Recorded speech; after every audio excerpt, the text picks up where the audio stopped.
Wonders shall never end. Onye ahụ sịrị na mụ ga-anwụ bịa na chi m dị mma. Ifugo na chi m dị mma. Chi menye m better life. Despite the fact that I know even all these grilling investigations, whatever, this one is just a politics. It's just a political witch hunt because Malami now is in opposition, ADC. Then the government of Tinubu have to grill him. But let us just look the other way around. Let's just let's connect the dots. EFCC detains ex-minister over alleged terrorism financing.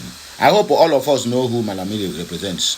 Let me count you the sins of Malami against the Igbos. Malami is the one and who spearheaded the kidnapping of Mazi Nnamdi Kanu from Kenya. That is offense number 1. Number 2, Malami is the one who refused to release Mazi Nnamdi Kanu when appeal court discharged and acquitted him of all charges. Malami said no, that such a thing can never be done. Malami is the one who went to do a stay of execution to keep Mazi Nnamdi Kanu where he is today. Are you hearing me now? Now the same Malami, number 5, now they charge Mazi Nnamdi Kanu of terrorism and treasonable felony. That same Malami now is being grilled for terrorism financing. You see the problem with Mazi Nnamdi Kanu have in this? Not Mazi Nnamdi Kanu have committed a new offense. So anybody, whether you are Igbo, Hausa, Yoruba, condemning Mazi Nnamdi Kanu, my brother, you are condemning yourself to death. Believe it or leave it. The people Nnamdi Kanu open their secret are the ones who are really the problem, who are sponsoring terrorism. Now they turn themselves now to become innocent and then charging Mazi Nnamdi Kanu with terrorism, and people buy that market they sold to them. Begin to call Mazi Nnamdi Kanu a terrorist. Even when if you ask them to give evidence of what Mazi Nnamdi Kanu, who Mazi Nnamdi Kanu had terrorized, they can never give. They will tell you Southeast is bleeding, Southeast is that, Southeast is this. But politicians don't come out and say Mazi Nnamdi Kanu and IPOB have nothing to do with the insecurity in the Southeast. It is political.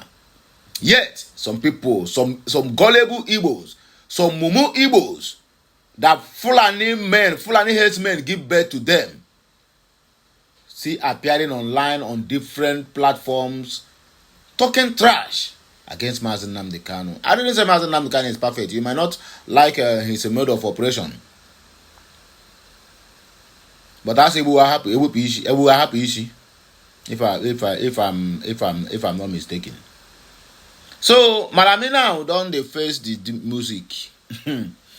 Power is transcendent. If you hold power today, tomorrow that same power will be used against you. Because when he was the chief of what they call it, Attorney General of the Federation, Minister of Defense, or Minister of Judiciary, and so the guy just the buga. Now it don't happen. How far, Malami? I beg, let us look at other headlines. U.S. was late in Rwanda. That's Rwanda genocide. We must not be late in Nigeria. Congressman Bill Hosenga tells Donald J. Trump. That is another headline. America will not look away as innocent lives are stolen. United States of America sends warning to Nigeria. Let me shock you. Nigeria said, America said they are coming. America said they are coming. Nigeria went and signed a military, what do I call it? Either defense agreement, memorandum of understanding for Saudi Arabia to come and protect them. I God have mercy. Aye, a useless and failed country. Anywhere you there, you sign. You go to Brazil, you sign. You go to there, you sign. But you claim that you have the best military forces in Africa as a what I call a giant of Africa. You claimed. Yet, small Burkina Faso don't seize on a flight. 11 personnel. Do you know how much it takes to train a personnel? Burkina Faso, that small boy, 34 years old, if I'm not mistaken, held a country of over 280, I mean 250 million fighter jets and 11 personnel. Anyway, the same Saudi Arabia, America is protecting now. Nigeria is going to sign memorandum of understanding for them to protect them. People who never protect their own self. EFCC arrest former Anambra State Governor Chris Ngige. Ose Orejigo. Ose Tigo. No be all of one. Including Ngige. We come out the other day. We say Nnamdi Kanu. They talk like some person. We don't mad. Say Nnamdi Kanu done the psycho. EFCC don't grab him. He don't talk too much. You know what I'm saying? Nnamdi Kanu get mad for EFCC. They don't grab him. Grab Malami. I beg my people, let us go straight to the reason why we are here this morning. Have a nice day, and may God continue to bless us. Please like, share, comment, and make sure you keep subscribing to my YouTube channel. Please, I beg you in the name of anything you believe, follow us on all our social media handles. And as you do that, may God Almighty continue to bless you. Okay, once again, please don't forget our trending hashtag Umotosho, show me the love. Hashtag Tiger Base must go down. Hashtag release Mazi Nnamdi Kanu unconditionally and now. Please endeavor to be including all these in all your comments on any of my published videos on Facebook, YouTube, TikTok, IG, X, formerly known as Twitter, and God must surely see us through. The federal government, through collaborative work involving the Federal Ministry of Justice, the National Assembly, and other stakeholders, established an independent Nigerian Financial Intelligence Unit, which is NFIU, by law in order to meet global standards on operational autonomy and to restore Nigeria's standing within the international financial intelligence community. We supported and saw to the enactment of the Money Laundering Prevention and Prohibition Act of 2022, which repealed the older Money Laundering Prohibition Act and provided a more comprehensive and stringent framework for combating money laundering and related offenses, including those that may underpin terrorism financing.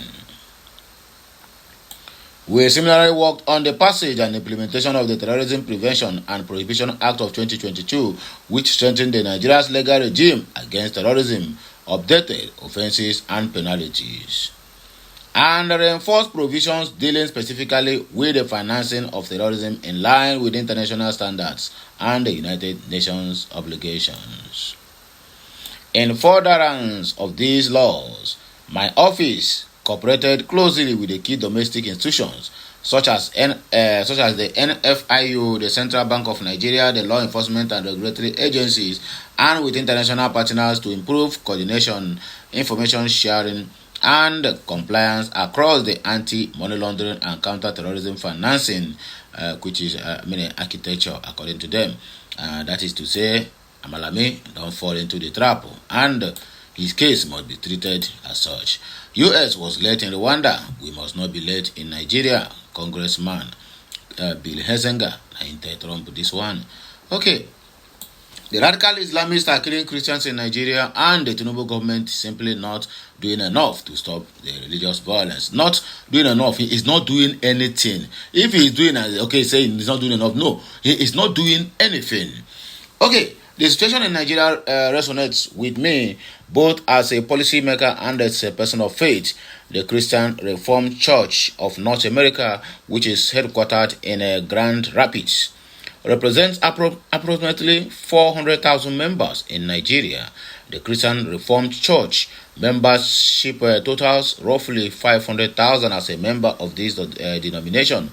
My faith community here in West Michigan has a historic ties to Nigeria dating back to the 1920s, when missionaries began serving in what is now the Taraba state. Nigeria must do more to protect all innocent individuals, including Christians, within its borders. The week before Thanksgiving, the House Foreign Affairs Subcommittee on Africa held a hearing on Nigeria. During the conversation, I criticized members of the Congress, the American media, and the Nigerian government for downplaying the atrocities taking place. The religious violence against Christians and moderate Muslims is outrageous. These radicalized Islamists have attacked churches and mosques. They have kidnapped, killed, and intimidated religious leaders as well as people of faith, all while invoking Sharia law as a justification. Last month, I sat down with Arise TV to discuss the ongoing violence in Nigeria, Sadly, I had to say the government in Nigeria is not taking enough action to protect not only Christians but all Nigerians, while the Tinubu government does not see the violence and killings of Christians as a their problem. I certainly do, according to Hezinga. I am proud to co-sponsor HRESX60, which commends the Trump administration for designating Nigeria as a country of particular concern, while calling for the administration to enact sanctions against individuals and entities in Nigeria who are supporting this horrific violence. Additionally, these measures call for setting verifiable conditions on the U.S. aid going to Nigeria. The United States was too late on Rwanda, too late on South Sudan. It is critical that we are not too late for Nigeria. If not, some things is going to spoil. Okay, America will not look away as innocent lives are stolen. U.S. sends warning again to Nigerian government. The United States House Appropriations Committee has restated its commitment to tackling religious persecutions in Nigeria, vowing that America will not look away as innocent lives are stolen. The committee announced this on Wednesday via its official X account, following an investigative mission to Nigeria led by congressional appropriators acting on President Donald Trump's directive. Directed by Atpotus, appropriators led on-the-ground mission to inform a report on Christian persecutions in Nigeria and guide policy recommendations, the statement reads. It added, religious freedom and atrocity response are central to our NSRP bill. Confirming the visit, the Nigeria's National Security Advisor Nuhu Ribado said the U.S. delegation, who was hosted in Abuja as part of the ongoing bilateral security consultations. The visit followed period engagements in Washington, D.C. and focused on counter-terrorism cooperations, regional stability, and efforts to strengthen the strategic security partnership between Nigeria and the United States of America, Ribado stated. One of the visiting U.S. lawmakers, Rep. Riley Moore, also described the visit as very productive, revealing that the team met with the Christian and community leaders in Benue State, including members of the TV and Catholic communities. The diplomatic mission comes amid increased scrutiny of Nigeria's human rights record. The Trump administration recently designated Nigeria as a country of particular concern over alleged violence of religious freedom, a move accompanied by congressional warnings of potential U.S. military intervention. The Nigerian government has repeatedly denied allegations of religious bias in its security response, arguing that attacks by non-state actors affect both Christians and Muslim communities alike. On November 20, Ribadu met with U.S. Secretary of War Pete Hegseth at the Pentagon to discuss a joint approach to tackling insecurity in Nigeria. That same day, the U.S. House Subcommittee on Africa convened a public hearing to probe the CPC designation and assess its implications. At a separate briefing held last week Tuesday, House Republicans renewed concerns over ongoing violence in Nigeria's Middle Belt and North region. According to the U.S. lawmakers, President Trump on October 31st instructed the House Appropriate Committee to investigate the slaughter of Christians in Nigeria and report back to the White House. EFCC arrests former Anambra State Governor Dr. Chris Ngige. A former Anambra State Governor and Labour Minister Dr. Chris Ngige has been reportedly arrested in Abuja. The former governor was arrested by the operatives of the Economic and Financial Crimes Commission, EFCC. This was confirmed in a statement on Wednesday night and signed by his former media aide, Fred Chukwulobe. He dismissed rumors that the former minister who served in the Muhammadu Buhari's administration was kidnapped by unknown gunmen. He said former governor of Anambra State and immediate past minister of Labour and Employment, Dr. Ngige, was, or rather is, with the EFCC. More details will follow later. Recall that Ngige was recently in the news after his convoy was attacked by armed men in Anambra State. He was not present in the vehicle at the time of the said attack. Please like, share, comment, and make sure you keep subscribing for more interesting videos. My people.